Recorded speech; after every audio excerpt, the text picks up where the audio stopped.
Kohila gümnaasiumis avati uuel õppeaastal 5 esimest klassi 98 õpilasega. Gümnaasiumis alustab õppetööd 94 õpilast, klassikomplekte on 36, õpetajaid 64. Kokku õpib Kohila gümnaasiumis 778 õpilast, olles seega Rapla maakonna suurim kool.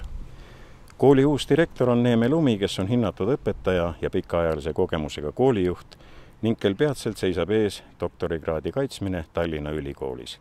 Seni 15 aastat kooli edukalt juhtinud Raivo Heinaru siirdus väljateenitud vanaduspensionile.